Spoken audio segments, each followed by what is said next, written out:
This is the CreaseCast. All right, folks. On today's episode of the CreaseCast, we are going to be doing the entire score for the HMS Pinafore, start to end, all four. It'll be about probably 6 to 7 hours because it is a very long and hearty play. We don't know any of the lyrics, so it'll be a tough one. But no, yeah. I'm just kidding. We're sitting here talking about the incredible Simpsons episode Cape Fear because we're trying to avoid the elephant in the room, the elephants that once stood on Sideshow Bob's head, that the Canucks are bad, are very, very, very, very bad. And kind of like Sideshow Bob stepping on a bunch of rakes, the Canucks keep on stepping on their own proverbial rakes, and they've dropped 6 in a row, where the rakes, instead of being literal rakes hitting them in the face, they are stellar goaltending and the feet of defensemen directing pucks into their very own net. Just literally like scoring on their own net because they too are so tired and fed up with this management change. No, I'm just kidding. According to Sportsnet, those are tinfoil theories for crazy people. Yes. But yeah, we're not really too keen on just discussing another loss, but we're going to do it because that's what we're here for. We're here to have fun, try to have a little bit of lighthearted joy, even though the team is pretty much just like face planting over and over and over and over again. They've really hit the part of the year and part of the losing streak where they're just like, this might as well happen. They're like, of course you're gonna hit it off Schmid into the goal. Yeah. This is how this goes. This is what life is. Life is meaningless. There is no God. This is just where they are at this point. Unfortunately, they're at that point. Until they get back in the win column, they're just kind of going through the motions a little bit. I think the frustrating thing too is that like their losses like a couple days ago were like where everyone was like, this is the real rock bottom, like a 7-1 loss, like this is the team at its worst. And I would almost argue that this is the team at its worst, but it feels like it's better. Like the moral victories kind of cancel it out, which is like the worst position to be in, because here they are trying their hardest, like their absolute hardest to play structured hockey and not get killed. And they're still losing by multiple goals. Like, it's so bad. It's just a bottomless pit. This is the whole thing. You can't stop. You can't hit rock bottom until you make a change. Really, like this is the same thing. We're seeing the same thing over and over again. We are seeing better effort. It is worse for sure to see them putting in 100% effort and still losing compared to when they're just clearly outmatched in every single way and just get slaughtered because that's sports. That's sports. Better teams beat the worst teams. That's supposed to be how it goes. So when you start losing, playing your absolute best and having games like this where you just can't, where you immediately after like the third goal, which was like midway through the third period, there was enough time to come back in a 2-goal game, but literally you just saw the collective aspect of people on social media going, okay, game over, this is it, that's a backbreaker, they're not coming back from this, and they were right. This was it. That was as far as the Canucks got. That was as close as they got to winning in that game. It was hard enough like watching like shot after shot go bounce off of Markstrom's glove like every single period, like in excess. And then like that one goal, you felt like, oh, maybe they can do it. Maybe they can, just tie it up again. Like they already had that really good effort from Brock Besser and Pettersson to tie it up. Yeah. All they need is that one, even though I know it's going to be really hard. And then you see the lead get pushed to 2 and you're like, oh, it's over. And that's almost like a weird position for fans to be put in because last year I don't think it was really that much of an issue for them to be down 2 because you knew that the goal scoring prowess like could like overcome those odds. There's just no fight in this Canucks team at this point. They get into bad deficits or they go down early and it's over. Like it's bad. It's really tough to watch. And you see on on Twitter Day, it's like people putting out the charts for Troy Stetcher's defensive value, and he's ranked boy. like 19th best defender in the league for denying shots at 5v5, and you're like, man, wouldn't that be nice to have that guy on your third pair right now? Like, Oh my God. it's just so brutal. The string of events that have like culminated in this loss the other day. And now we're looking at, what is it, Saturday, Sunday, back-to-backs or something? I don't know. I believe so. I will pull up the calendar as you keep talking. Lachlan will pull it up, but we're basically looking at either 7 straight or like somehow a miracle win, because that's what it would feel like at this point. It would feel like a miracle because nothing's going right. Even when, like, as they are trying their hardest to make it work, it's not even close to good enough, and they're still losing these multi-goal games. It's brutal. Yeah. They have the game, so they have the game tomorrow, Saturday, and then they have another game on and then they have the last game of the homestand on Monday. They go out to play Calgary in Calgary on Wednesday before returning for a bunch of games back home again. They're very much stuck in this loop of might just be because of the way the schedule is dished out, but they're very much stuck in this cycle of watching the same results happen against the same teams over and over again, where it seems like it seems like it's almost especially deflating because they know they have to come back and play this exact same team again. Yeah. Groundhog Day. Yeah, it's Groundhog Day. Absolutely. Yeah. This is a tough sort of stretch for the mental state of a team when you keep having these games just go so pear-shaped. Yes. And even when you're putting in your absolute hardest effort, and the fact that the injuries aren't helping. There's the fact that the defense is just not improving. There's not much else you can do. I mean, they had an okay night. Really, the 2 goals that went in were weird deflections. I mean, and then the third was a Tyler Myers big oof that led to that Johnny Gaudreau breakaway with a great shot. He had a great shot on that. There's I don't really know.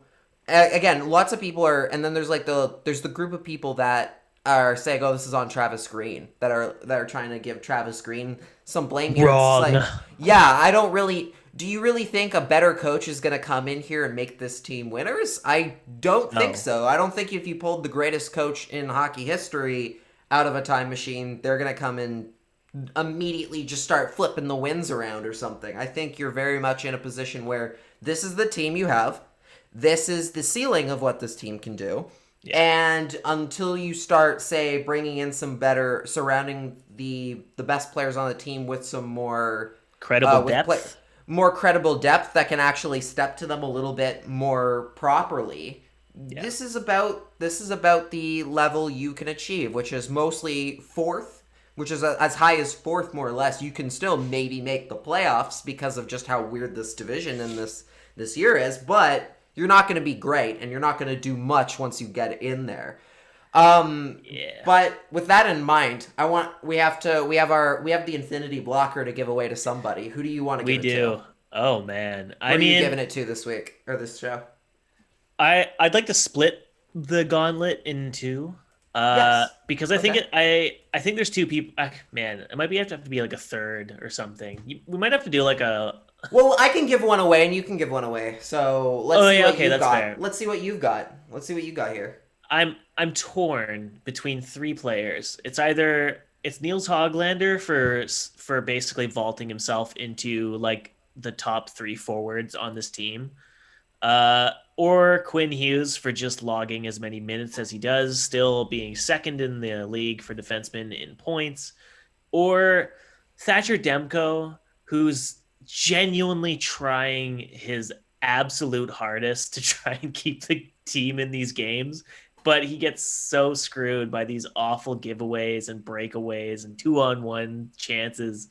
He really gave him a chance the other night, and it still wasn't enough. Like, you just kind of feel bad for him because he looked really good in that Calgary game, and it just wasn't good enough, unfortunately. But I think for my money's worth, just based on the 2.5 to 3 minute long shifts that he was logging every single period and nearly every second shift, I'd have to give it to Quinn Hughes because that was like a monstrous performance from him. Yeah, he had a great night. He was getting shuffled. He had to deal with getting, I believe, shuffled with a couple different defensive pairings during the day. Unfortunately, a lot of Myers, which is unhelpful for your underlying stats completely. Yeah. There was the other stat that I think came out yesterday as well. Although just to not necessarily I don't think this was meant to be a knock against Quinn Hughes particularly, more against his partners, but there was the how many goal, like high danger goals chances were they giving away or some sort of stat with Chris Tanev. Since he lost Chris Tanev, it's gone way up already. Skyrocketing. And then whereas Noah Hannafin on the Flames, who's Tanev's new partner, his has gone way down. So just to give everyone an idea of how beneficial playing with Chris Tanev is, and how the Canucks really shot themselves in the foot by letting him walk without having a proper successor ready to go or developed in their system, ready for that kind of ice time.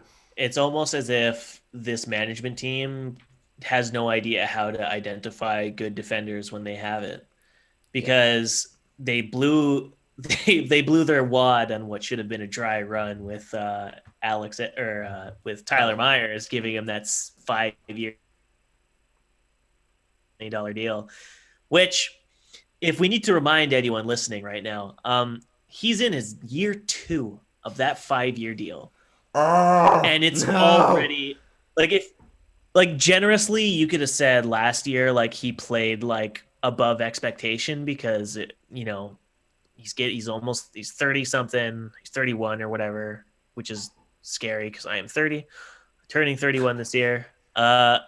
So you're saying you want to play? You're so saying I'm you saying give him a contract, guys. Suit him up. I'm not 7 feet tall, but if you stack 2 of me, I'm almost there.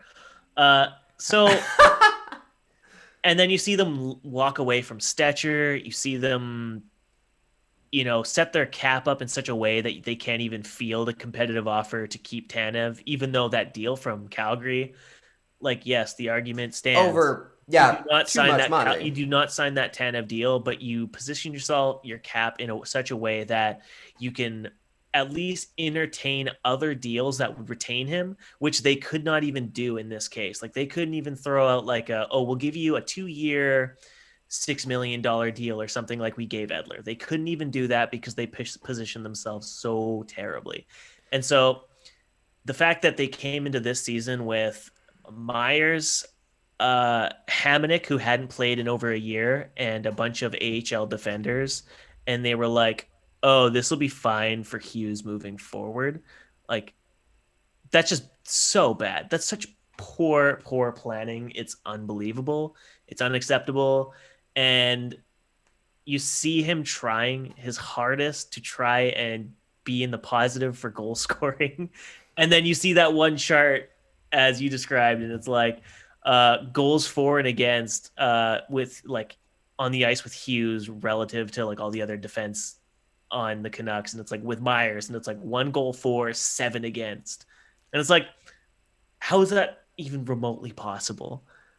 How bad do you have to be that you drag Hughes down that bad? And that's not to say that Hughes hasn't played rough this season. He's had a rough year. Yeah, but the fact remains, with a much better right pairing defenseman, maybe something better happens for Hughes this year, and he doesn't have this awkward start that he's at. Granted, still second in the points in the league for a defenseman. Yes, still a Norris Trophy candidate by the voting the way people vote for that award. Yes, exactly. Maybe not because it was plus minus though. That's maybe that for some of those folks. That is true. Now, that's all completely accurate. I mean, I look at the St. Louis Blues as a really good example of how, they lost Alex Pietrangelo during free agency because they couldn't afford to pay that ridiculous amount that Vegas was going to. But they still had the cap space to go, oh, okay, we're going to sign Torrey Krug instead. Yeah. We'll gonna bring recalibrate him around him and Parayko or whatever. Right, and they've got a damn good defense, and like Petrangelo's not a small loss. That's a huge loss, and they still had the room, and I would argue the depth defensively, that wasn't going to be a crippling blow for them, as it would be for a lot of other teams, like the Canucks, for example. Yeah. If you're losing a guy of that caliber. Right now, the Canucks are in that weird spot where they don't have any really good defensemen coming right now. They don't have anything to wait on. Besides maybe Jack Rathbone will be decent. There's that hope, but he's still more of a Quinn Hughes type. And he's a Hughes type, yeah. Which is great. But when you need better proper defensive defensemen, he's not really the help you need right there. And outside of that, that's kind of it. They really would have to trade for somebody to bring in a guy who could maybe fit the Tanev mold. And like we said on the last episode, Tanev type defensemen are pretty rare. They're not a common commodity in the market. So when one comes available, you generally are going to be fighting with a lot of other teams to get that guy. Yeah. I'm at the point, I think I put it in my game thoughts, like at this point, you're running Hughes like 40 out of 60 minutes at this point. So at this point, you might as well just try and run Schmidt and Hughes together and just try to get as many favorable matchups for them as possible so that you get some goals, because pairing Hughes with Myers is like a disaster. They do not gel, because Hughes needs to be able to play aggressively forward and, create things in like the low slot and stuff like that.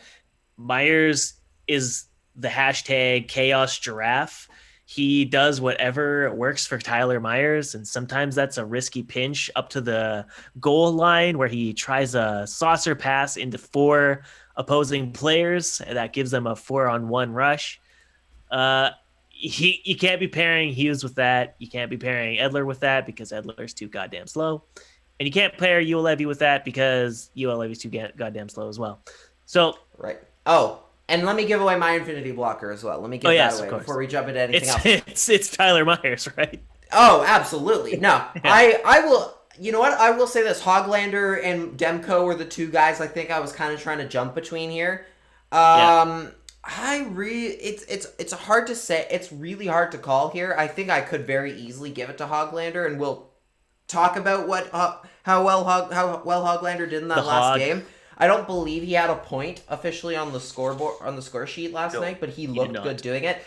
But I will say I really liked what I saw. I really liked what I saw from Demko as well. I mean, if you factor in the fact that 2 of the pucks went in off his own defenseman on plays that I don't think he was really I don't think either A, we're not gonna go in regardless, or B, or just there was the first shot where Jordy Ben just went to tie up Kachuk's stick in front, which is the right call. That's the correct decision to make if you're Jordy Ben. Yeah.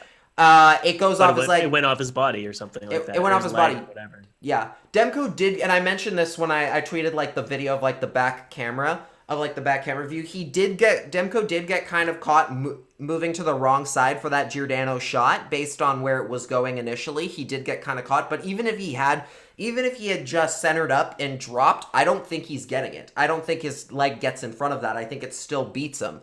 It still deflects and beats him in the same way. He had an I believe his save percentage last night again, and this is just more proof of the whole save percentage is a team stat. He had an 885, which is sub NHL standards by people. But anyone watching that game knows that's not accurate to how he played. He was much better than that stat indicates. I mean, the third goal, the one goal that beat him cleanly, was still a Johnny Gaudreau breakaway where he had all the time in the world to bury it. Yeah. He kept them in that game for as long as humanly possible, and they just kept running into the fact that they couldn't beat Jacob Markstrom.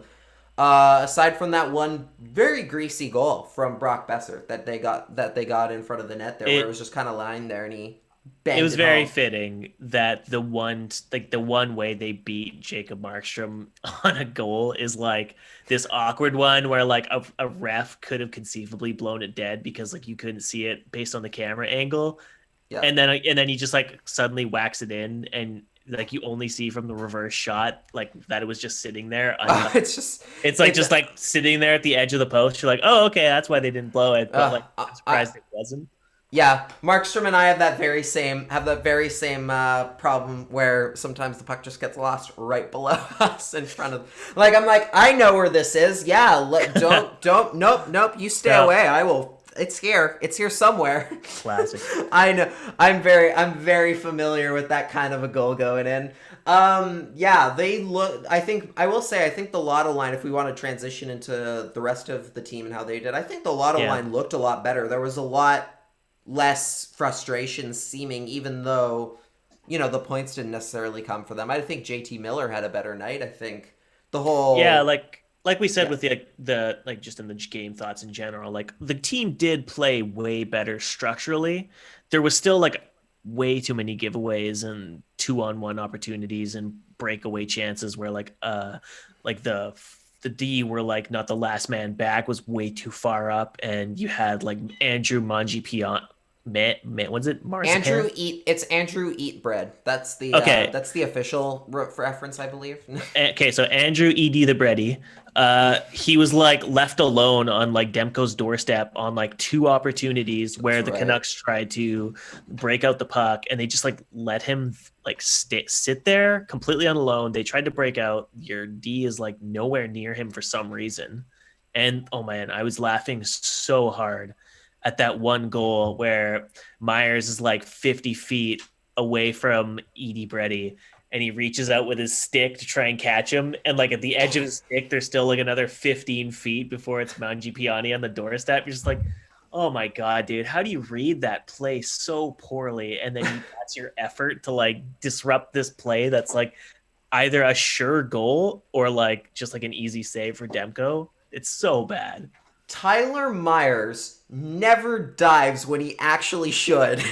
Yeah, like, it's so frustrating. He does it all the damn time, where he'll just slide and go wee, like he's on a slip and slide to try and like break up a play at the worst possible times. And then the few times where that would actually come in handy, like on the Gaudreau breakaway, he still had the room. He's long enough that if he Supermans and he just takes the stick and whacks the puck, it's going into the corner. There's no shot to be had. I know that because I played a grand total of 3 games defensively in competitive hockey in my entire life, and I did that once. I did the Superman and broke up a breakaway that was totally my fault. But I felt cool doing it because I ended up getting back and cutting the playoff. Oh, yeah. And even though I'm a terrible defenseman and no one should ever let me play defense. But hey, someone's got to do it. Right, and Tyler Myers could have done that with Gaudreau and didn't. And I still don't understand why. And then there's the Mangiapane play where he just kind of like, he puts like the most minimal effort to reach out and try and get the puck away. God, and that was so bad. Thank God Demko's athleticism has really picked up in the last year. Yeah. Since in the last year, it is much better. He's always been like a very athletic goalie, but like you can tell in these games, like when he's needed to be like outrageously athletic, he's been there to do it. Yeah. It's like the reaction speed, his reaction speed to those plays, especially just right in front of the net like that, it's gotten not only has it gotten faster, it's also gotten a lot more calm. Like before, it was a little bit more, oh my God, it was a little bit more of that panic, oh my God, and kind of sometimes would accidentally open up holes like down in front of the pads and below his pads and everything, trying to get it, and it winds up in the back of the net. He's gotten a lot better at being able to make that quick change in reaction to the puck in front. Like on the Mangiapane goal was a really good example of that, even though he didn't get the shot he wanted. Yeah, he's much more able to reset quickly without exposing anything extra. He's gotten a lot better, and thankfully for Myers, that didn't cost them and put them in an even bigger hole. On several chances too. Like it wasn't even like he had 3 chances where like you said, he's just using his size in the worst ways, which is unbelievable for a guy who's been in the league for like 12 years or whatever it is at this point. Like he's a former Calder Trophy winner.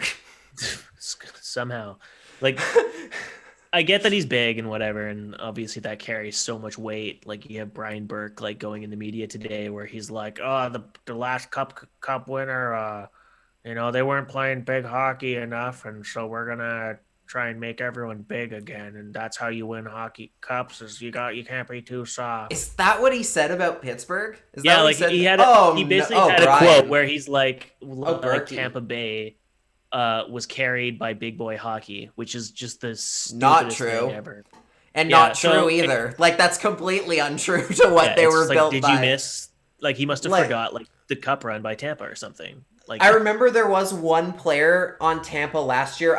Blake Coleman, I think, was the guy who I think Berkey and a couple other of the big boy hockey that's where the big boy hockey memes came out, yeah. Right, but Blake Coleman still scored a bunch of goals. Like he wasn't it was he all wasn't just standing back there and just nailing people with hits all day, and that was all he did, and just stepping in and changing the play. Yeah, he made some hits, but he was putting pucks in the net.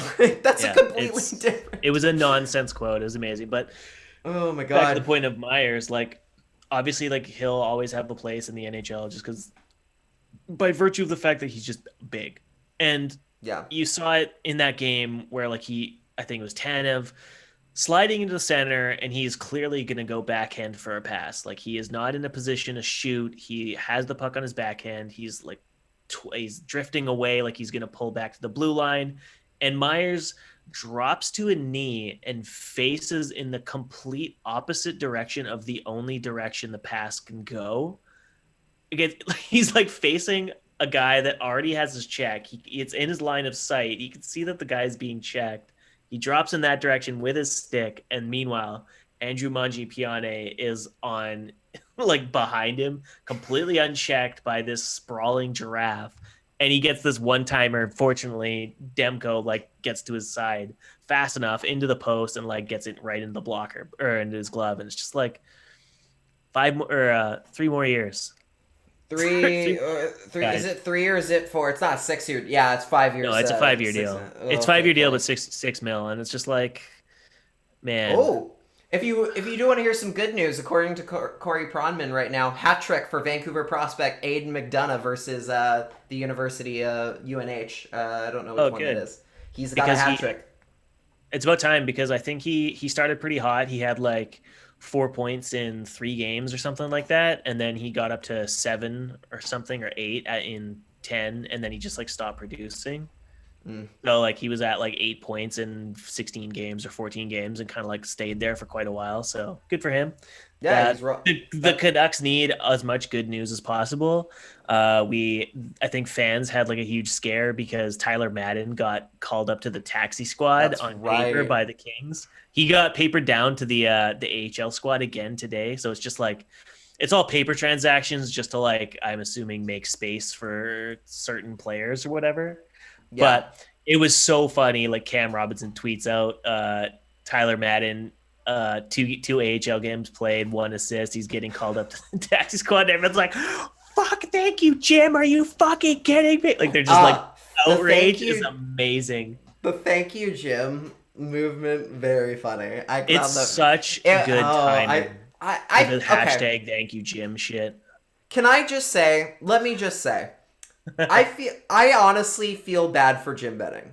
I do too. Now. I feel bad for him. And I'm not saying that because I necessarily think he should stay. I don't think he's done a good job. But no. The way that the Canucks are handling this, and we talked about this on the last show, but I feel like we need to bring it up again. Yes, there's been the whole already, media people who are in the know that have the connections and know what's going on are talking about Jim Benning who's basically 99% out the door. There's no guarantee. There is absolutely zero doubt that he's gone. That he's gone in all but writing, basically. Yeah. And And yet, for some reason, there's still this whole thing of like ownership is waiting to see what happens and see if they'll step in before the 4 games. In this arbitrary season or series, they've decided that this is going to be what pushes them to their decision to get rid of him. And as we said in the last episode, if you're of the mindset that it's going to take the next 4 games to get rid of a guy you don't trust, why you're not already there? Get rid of him? You're already there. You're trusting I'm using air quotes here. You're trusting this man to run your near $1 billion enterprise, and you don't trust him.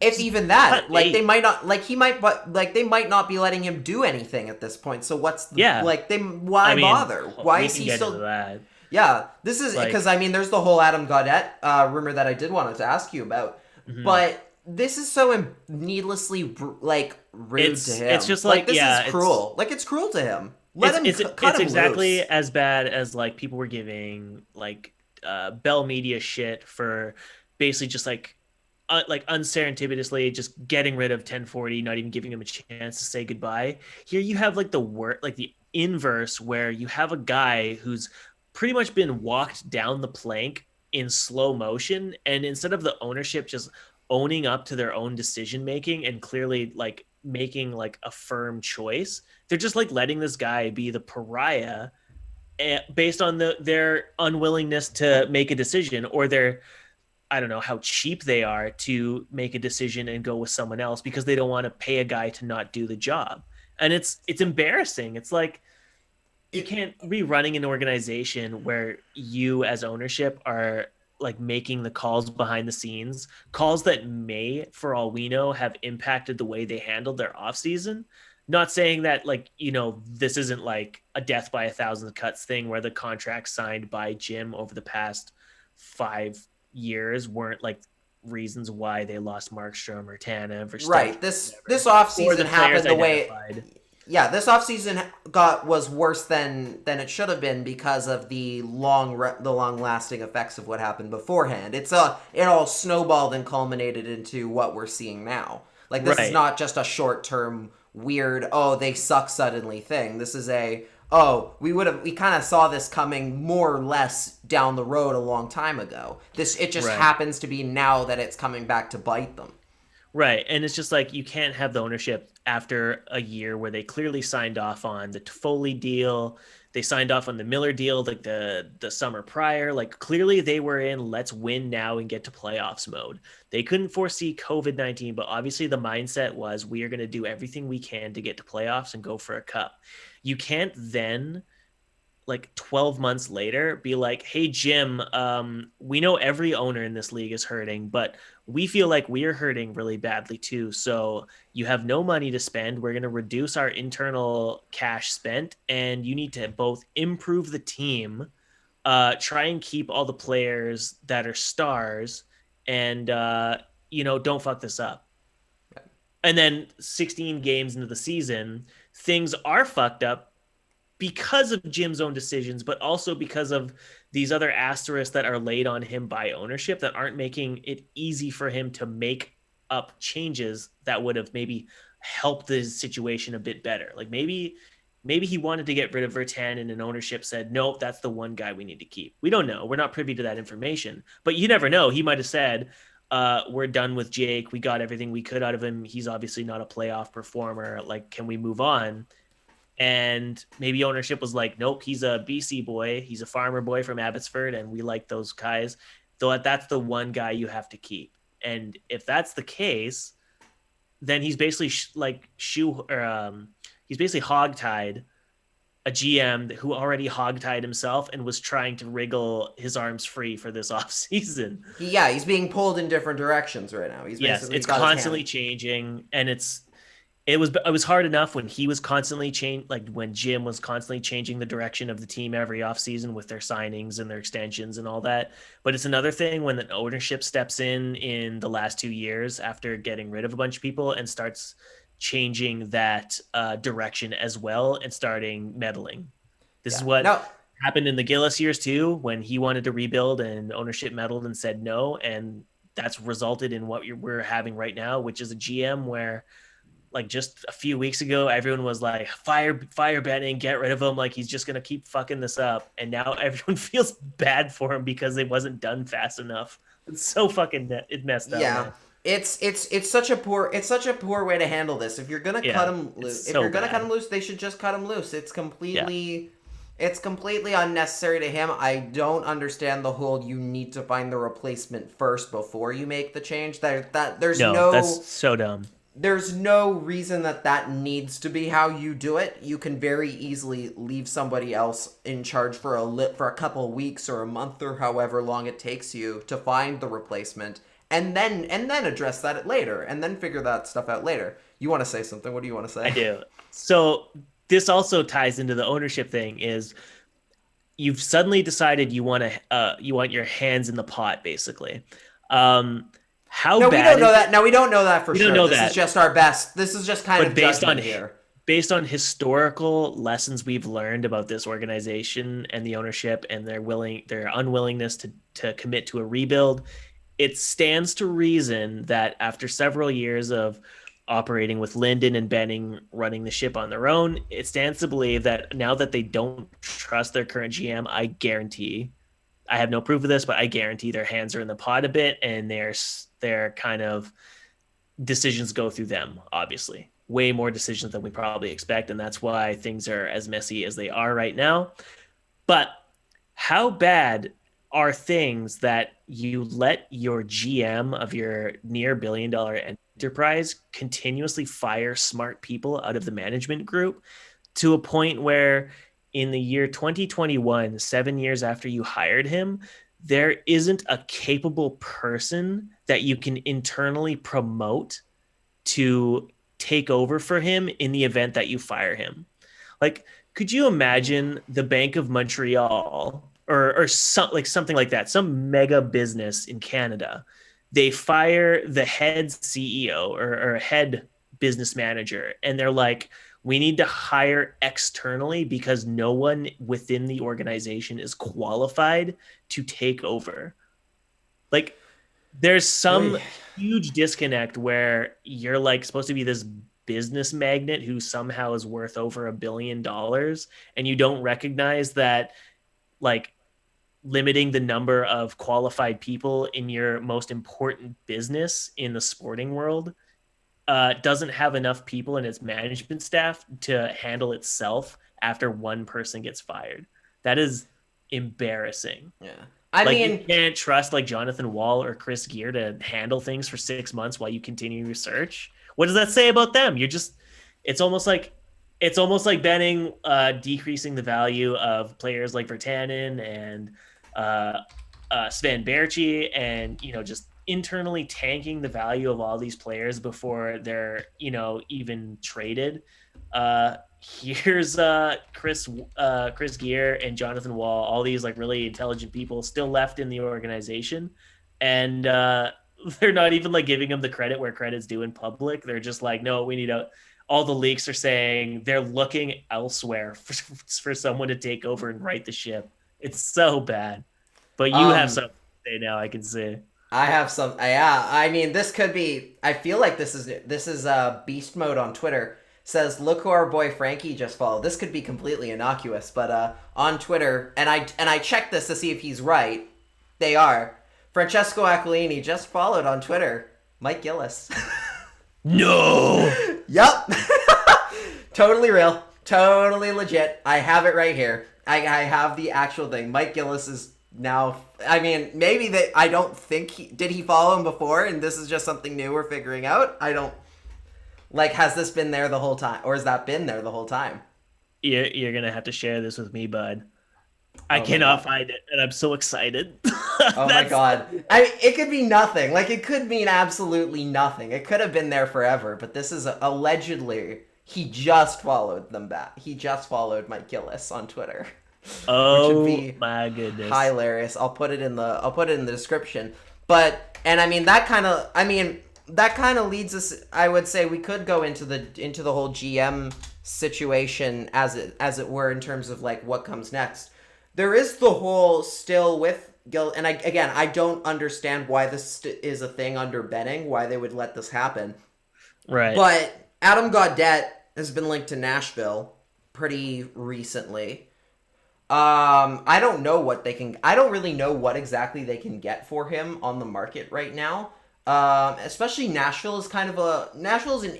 I'm interested to see why they want him, because they have a relatively already full, I would argue, forward core right now. Well, especially at center too. So you would have to think they would be moving Gaudette to the wing, I guess, in the top 6. I mean, looking at their cap friendly might explain it. They are missing Ryan Johansson. He's out on injured reserve. Brad Richardson as well, former Canuck, also out on injured reserve. Those are 2 of their centermen gone.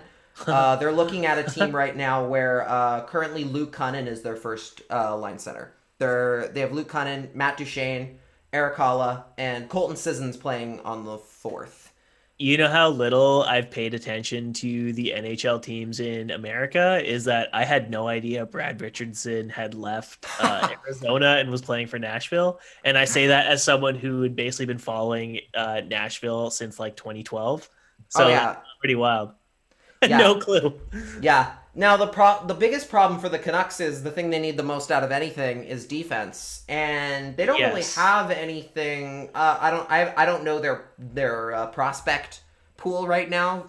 I don't know their prospect pool super well, but they don't really have much. They don't really have much that can help. Mark Gorbietsky, could maybe be interesting, like an interesting pickup for them. He's not great. He's got a good fan here in Justin Morissette. So it's BFF for the team. Yeah.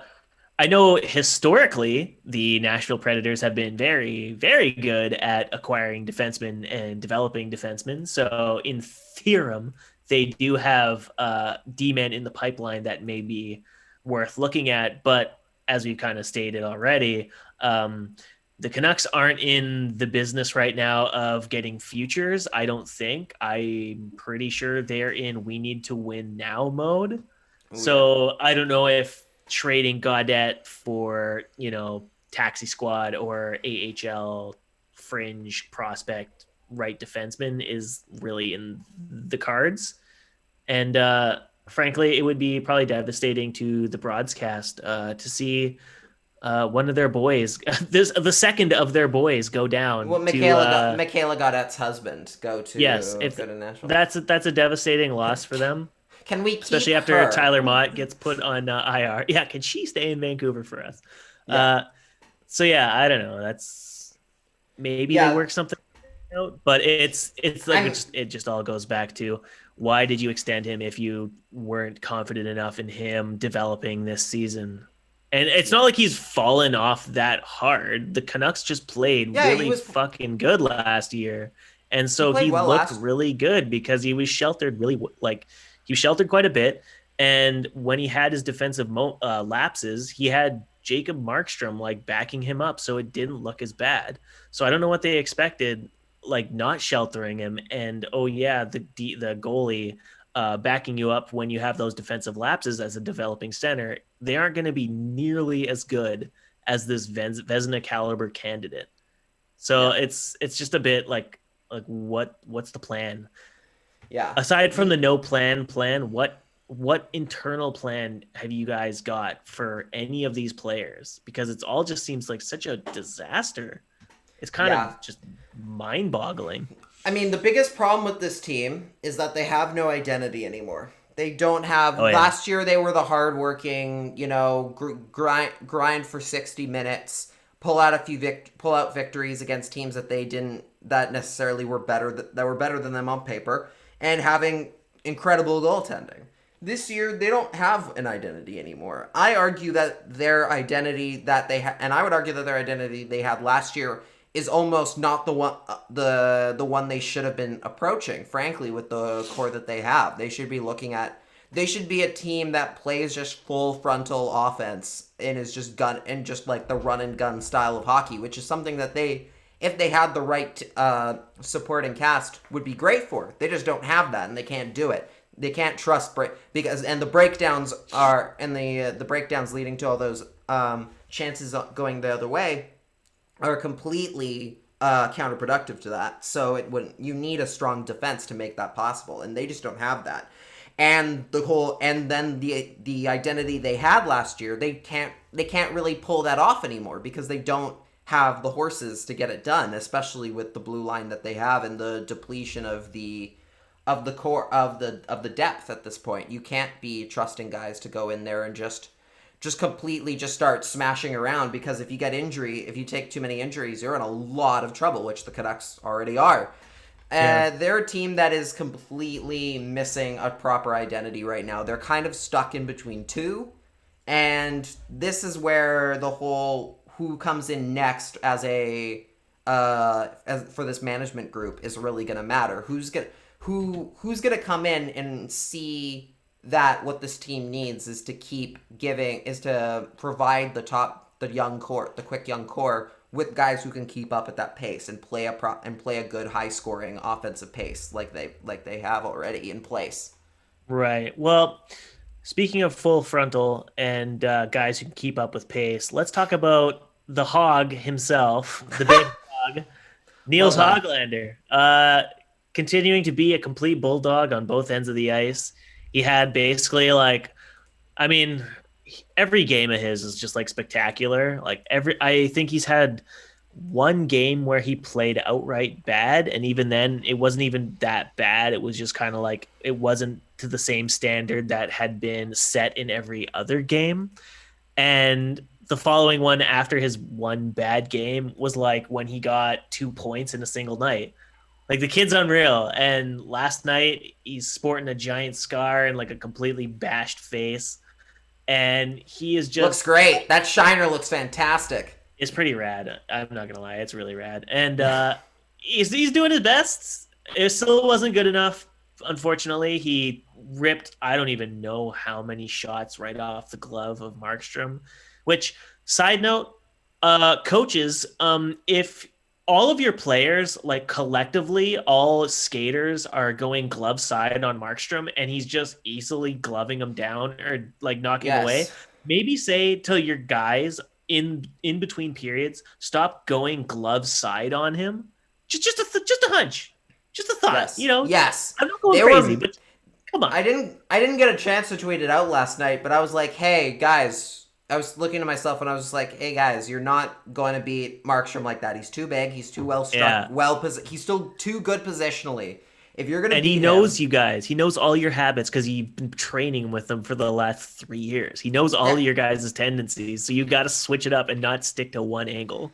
Yeah, they kept going. Yeah, they kept going for the glove, and what they needed to be doing was they needed to be making him kick out rebounds. They needed to shoot those pucks in low, and if they wanted to put the puck into the blocker glove, you need to make him drop and force him to open up the holes down low if you try and shoot just a little bit above the ice. That's a thing that doesn't get considered often, is some of the goals you get where they just go over, where they just kind of slip over the pad, and you have to kind of decide as a goalie, do I drop for this, or is this going to be high enough that I need to glove it? And then as you go down, it kind of like slips in between your blocker and your pad. That doesn't get used enough. And with Markstrom particularly, he's such a big guy. He's going to cover most of the net. At all, No. They got a lot of shots. They got an absolutely huge amount of shots. But they weren't like dangerous, really. They had a few more. I will say this, like on the natural stat trick page, they actually did do a much better job at shooting from below, from in the danger area, the dangerous parts of the ice. They have only a few shots high above the blue line, which is good, because I always say that's kind of that they shoot from those areas far too often. At least on 5-on-5 anyway, and they did well at finding their shots in close. The problem is a lot of them were high. We're trying to like pick corners, and I know those are the nicest looking goals, but those aren't the ones you're going to score on. Frankly, most of the time, you need to force rebounds, force them to kick the puck out into the corner where you have a guy parked for the rebound. Make them really work for that second, third chance, for that second or third shot, and to try and get that opportunity. Hell yeah, dude. Well, there was one player who arguably was on his way to be one of the Canucks' second best players, who probably would have given some variety in the shot attempts at least, but unfortunately took a bit of an awkward hit from Milan Lucic and appeared to have separated his shoulder or messed up his collarbone.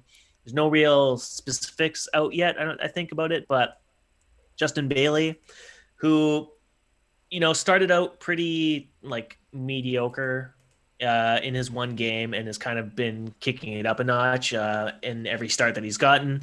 His last game against Toronto, like his wheels were like really noticeable. He was making things happen in the neutral zone, which is where I've always said is his most success. Like you just need to park him in the neutral zone and try and get him on breakaways or moving the puck into the offensive zone.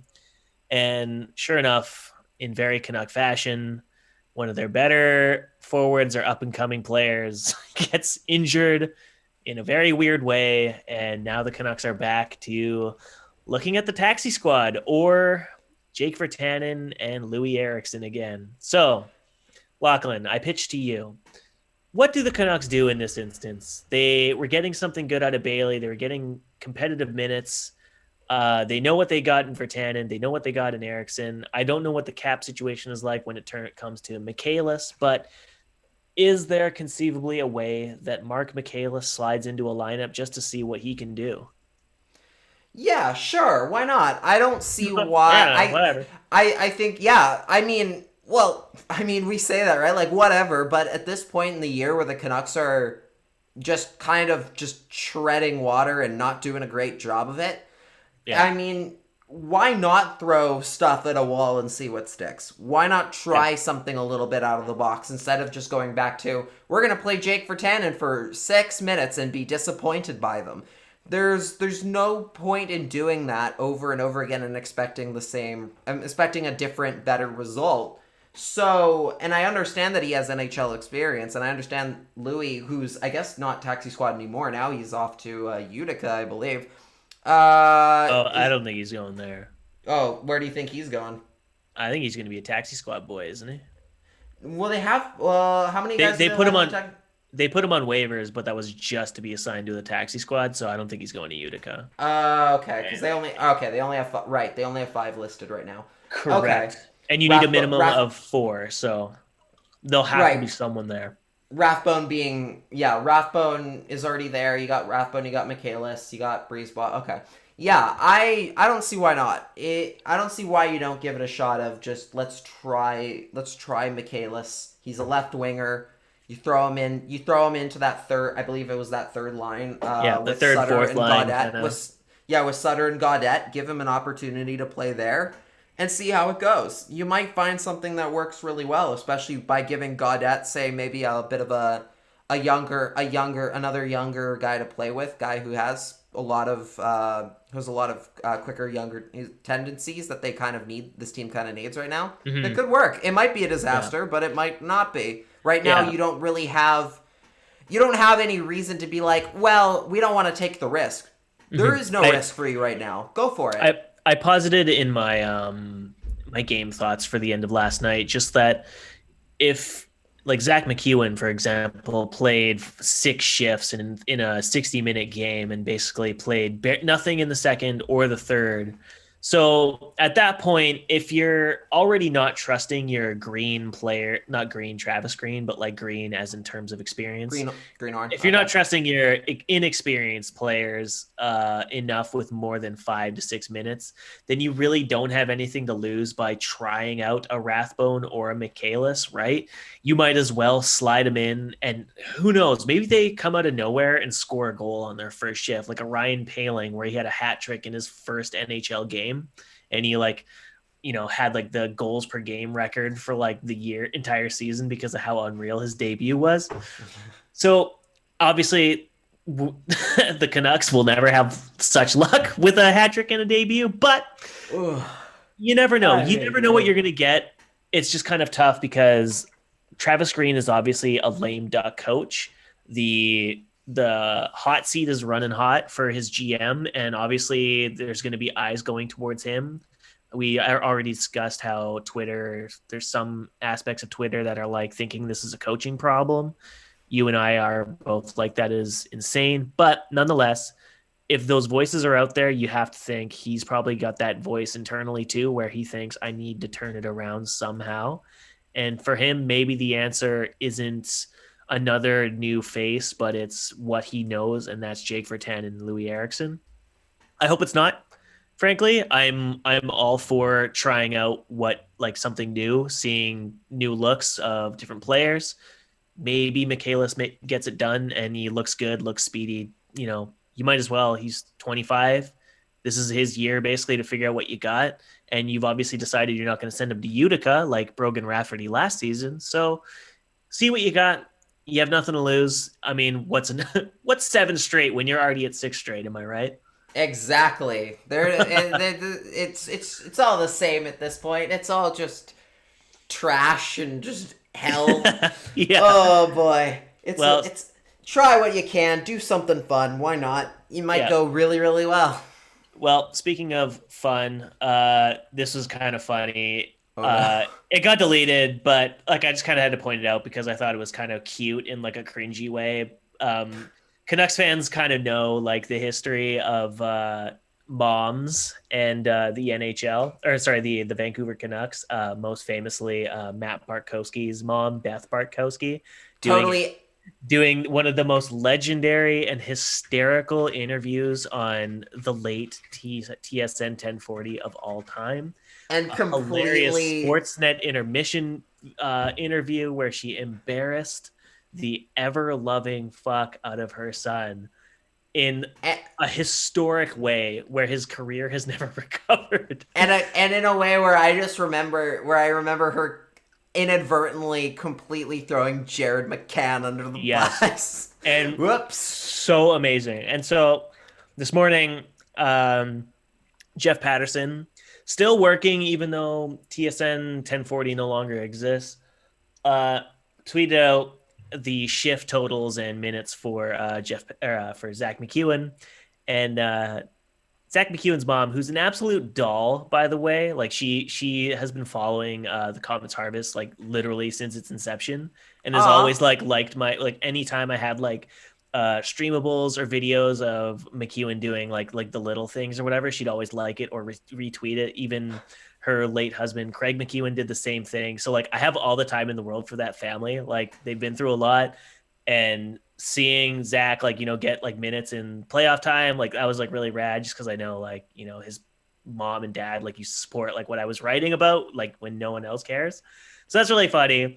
I am coming at this angle from this is a really cute like kind of funny thing that just happened in Canucks Twitter land and would only happen in the Canucks Twitter sphere, where she was basically just like, I don't want to be a hockey mom, but if the coach rolled his lines more, you might get something more out of my son. And it's just like super funny because like it's completely missing the context that like Travis Green is like a complete lame duck coach and he doesn't have time to like roll out Zach McEwen. Like he has to roll out Pettersson and Hughes and JT Miller and Horvat as much as possible to try and save his job. So it's just like super funny that she's like kind of like finger wagging the coach, giving a little Karen attitude to the coach. I thought that's super great. She deleted it eventually because I'm assuming Zach woke up to like 100 texts from all his friends like, oh my God, your mom, dude. It's so funny. But yeah, absolutely delightful. I had a great laugh at that this morning. It was so funny. I loved it. That's great. I'm knowing my mom, I'm sure she would be the exact same way. If she had a Twitter and I was playing in the NHL, she would absolutely always be like, actually, you know what's really funny? She'd probably actually be like, God, what a crap goal. Like I'd let in a goal or something. She'd be like, that was terrible. I can't believe you let that in. Embarrassing. Your mom would be thank you, Lachlan. Oh my God. Yeah, she'd be like, oh, he looks nervous. He looks rattled right now. Mom, like that's exactly. My mom would be the exact opposite. I love you, mom. Love you, mom. That's just her. That's just her style. My mom would be the exact would be an absolute hockey mom. It would have been a nightmare. Like I know she's on Twitter and I have to message her sometimes whenever I get in my little Twitter spats and any other kind of goings on that I have going on in my hockey writing, I have to like message her and be like, please do not get involved or mention anything because it's the most embarrassing thing of all time. And like, I can't even remember. It was like the Botchford Project or something. There's probably a tweet out there where my mom is replying and she's like, that's my baby boy. Yeah. And it's like, that's my mom too. It's awful. And so like, I'm laughing at, this really funny thing from Zach's mom, but it's like I can relate because I know my mom would do that, but like to the nth degree. So it's nice when like hockey players are really relatable, and moments like this are just wonderful. So I had to give a little shout out to that in today's show. But other than that, there's just a couple more things we wanted to get into from around the NHL. There's some like kind of negative news. We're going to speed through that as fast as possible because we really don't. This has been like a really fun episode and we don't want to like kill the mood. So a lot more people testing positive or not testing positive, but ending up on the NHL's COVID protocol. I think Steven Stamkos got thrown on there from Tampa. Oscar Lindblom, who is like 6 months or 5 months removed from just finishing his cancer treatment, is on COVID protocol. So that scares have to hope it's just like an exposure thing. It's not like an actual positive test because, like I think we brought up in the last episode, like Marco Rossi's still feeling the effects of his COVID positive diagnosis for the World Juniors. So you don't ever want to see like a guy who struggled already with health issues catch this terrible disease that should have been prevented by better COVID measures, which brings us to the second half of the negative news, which is the NHL putting out like their mandate basically to ask players to stop going outside and stop doing things in public so that they stop testing positive for COVID. It's basically the basic thing like imaginable. Like they should have asked us from the start, like, hey, since we're not doing a bubble, can you guys like try to avoid going out in public and doing like things in public spaces as much as possible, which is kind of hard for those that like have kids. And we've seen in like the school system just how bad they've done at controlling and letting parents and families know about outbreaks in their schools. So it's just kind of like NHL. This on top of the positive test in the Vegas game, like it's just looking so messy and so ugly in the States side of the NHL right now. Yeah. And I believe there was a bit of a scare per se before Oilers Canadians or something now where one of them might have gotten sick or is on protocol. Oh God, I believe it's Jesse Puljujarvi. I could be wrong here. Oh, that's right. Yeah, he got pulled or something and he's in protocol, which is like one of the first Canadian teams to have someone. Yeah, we had, because, I think since Jordy Ben and JT Miller were out, I don't think anybody, or there were a couple Jets, I forgot, there were a couple Jets, like, out of the gate that had a little bit of, like, right after that had it, but then after that, they dealt with it and moved on, and they were and it's been fine since. It scares me that this is happening. I mean, and the fact that now you have this scenario where, like, they shouldn't have been going outside as much as possible beforehand. I mean, yes, obviously there are certain things you have to do every day. Like, you have to go to the grocery store. You have to go take your dog for a walk. You got to take your kids to school. Hopefully most of these places have their kids in school from home. But I don't know. There's just so many. The Sedins ever did. You also can't just be, but you also at the same time can't just be like, okay, everyone stay in their houses for like the entire rest of the year. There's got to be some easier ways to deal with it. I did see the interesting thing where in Red Deer, I believe, because they're going to be doing the WHL season in like bubbles per se, like the divisional bubbles. They're having basically. a sleepover.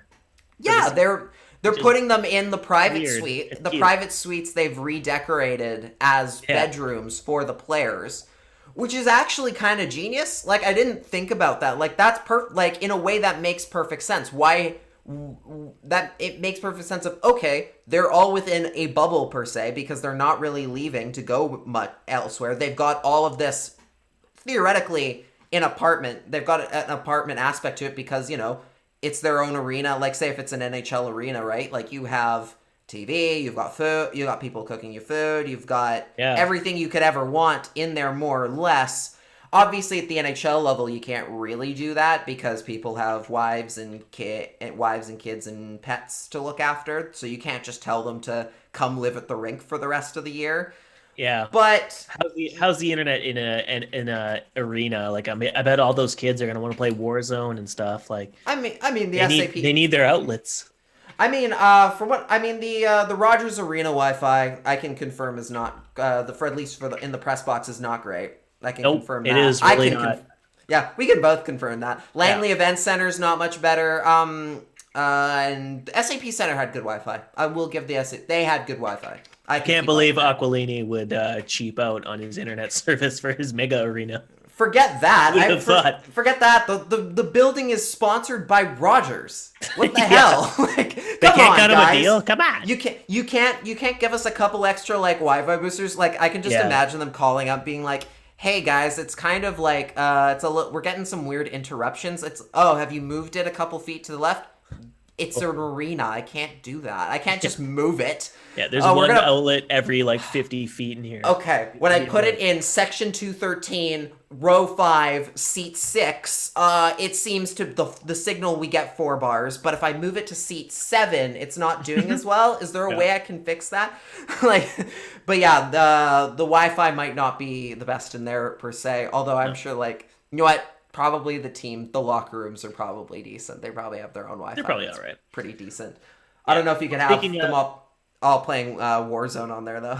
Yeah, they might have to schedule times or something. But speaking of arenas, just another thing. A couple more arenas getting approvals to allow fans back in arenas. So we have Columbus getting city approval. Who else? It was the Rangers, I believe. Yeah, I think that's right. It was New York just lifted a bunch of sanctions on concerts or something like that. And the Islanders, so that includes the Islanders as well. They're allowed to have people back, at least to a certain amount. The Sharks, in a different sort of case, they're not allowing people to come back in the building yet because California is in a bit of a different spot.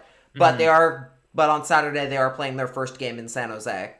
This season they have been because they've been playing because they had been using Gila River Arena where the Coyotes play for their home for their home rink as their home rink for the last for the last 5 weeks or so. So yeah, this is their first game back in their new arena in the SAP Center in the correct building.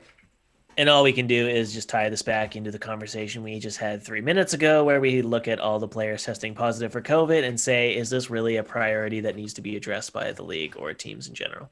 Yeah, I don't know why. I do not get the point of having fans right now. I think Nashville just lifted theirs as well. They started bringing fans in. I saw a couple highlights where people were definitely sitting in a few seats. Yeah, let the audio recording know I just rolled my eyes very, very heavily. Yes, you did. It makes no sense to do this right now. It makes as little sense as, as putting out a statement saying we're going to play the national anthem because we love America so much. Oh my Dallas. God. I'm looking at you. Fuck off, Dallas. Oh my God. Nobody cares. Mark Cuban, hell yeah, dude. Fine. Good for him. Anthems. Fuck yeah. But it's just I think as a broadcast said it, of course, it's not an issue because nobody knew they weren't doing it until someone made an issue when they realized they weren't doing it. And now, all the people in the world are now this is an outrage. And it's who cares? You didn't notice. Nobody noticed. You literally notices. had no clue until now. Yeah. You probably wouldn't notice if they did it at the game either. Fake outrage. It's completely stupid. And then Dallas basically, throwing their own their own fellow arena tenants under the bus and being we love America, you don't though because you don't play the anthem, completely inserting themselves into a conversation that they did not need to be inserted into. Yeah, they could have just ignored. They could have, if they wanted to play the anthem, they could have, if they were still hell-bent on playing the anthem, they could very easily just ignore it and ignore that whole thing and just keep doing it regardless and not make a deal out of it. But for some reason, they felt like that was a necessary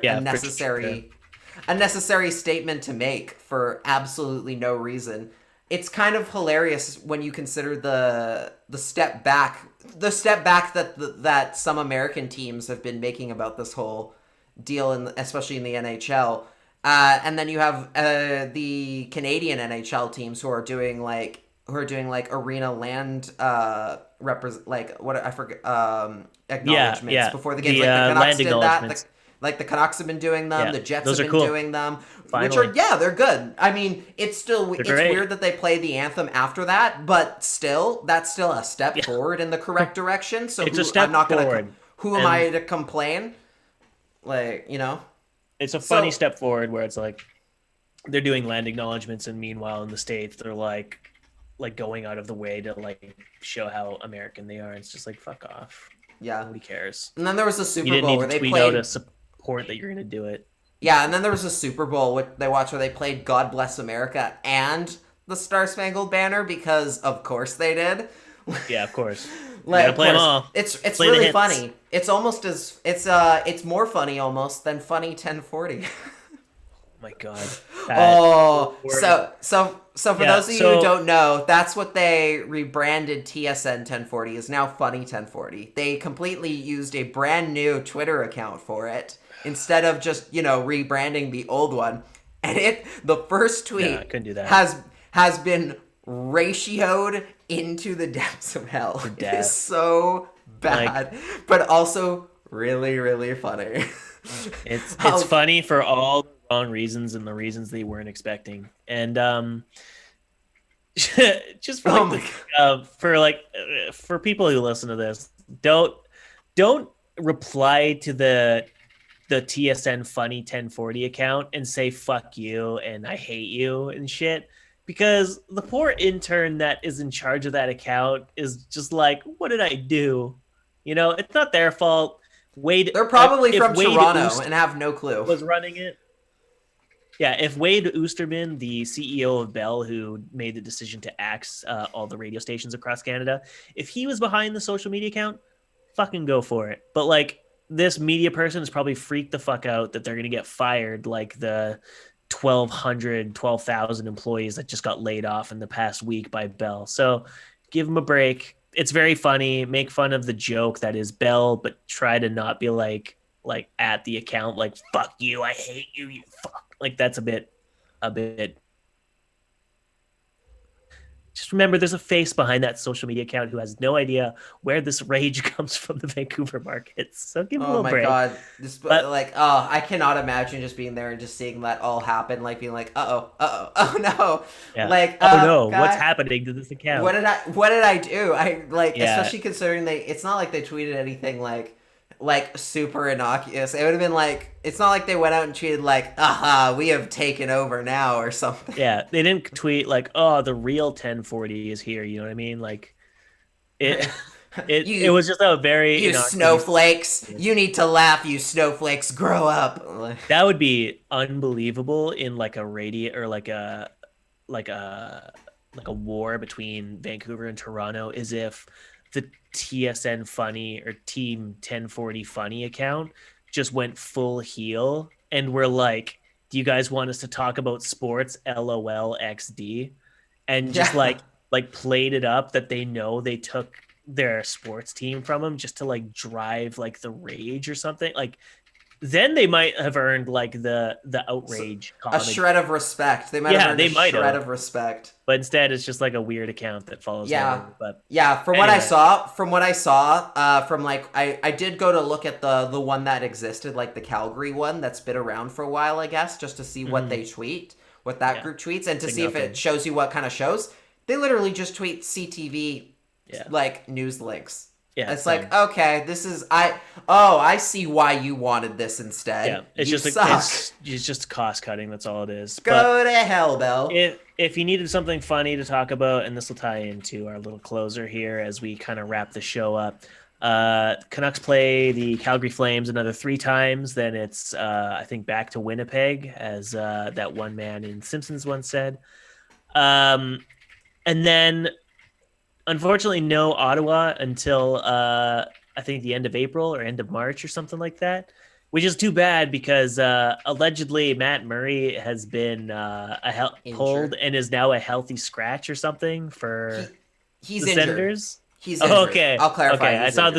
I saw this tweet and I was like, wow, how bad of we think some of the Canucks contracts are bad from the get-go, but I saw this tweet that was like he's getting pulled for evaluation. I read that as, oh, he's just playing so shitty that they're not even going to bother giving him a look, but that makes a lot more sense. Well, that ruins my closer. So let's call it there. My guys, bad. Hope you like this one. This was a really fun one. As always, make sure to rate, like, and subscribe to us on whatever podcast platform you're using. Don't forget, you can also subscribe to our YouTube channel. You can like us there. Leave a comment. We love reading them. Don't forget, there's the Patreon as well. Lachlan's churning out content, and I think he might be doing something a little different in the future, but I'll let him talk about that maybe on our next episode when he gets some more details sorted out.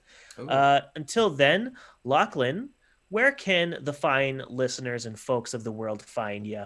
You can find me on Twitter, Instagram, and Facebook at Lach and the Crease, and you can find my writing work over at lachandthecrease.com. I do the North Division Power Rankings every single Sunday, and I will be posting some new content, particularly surrounding the the potential next Canucks general manager, whether or not that is a good idea. Spoiler alert.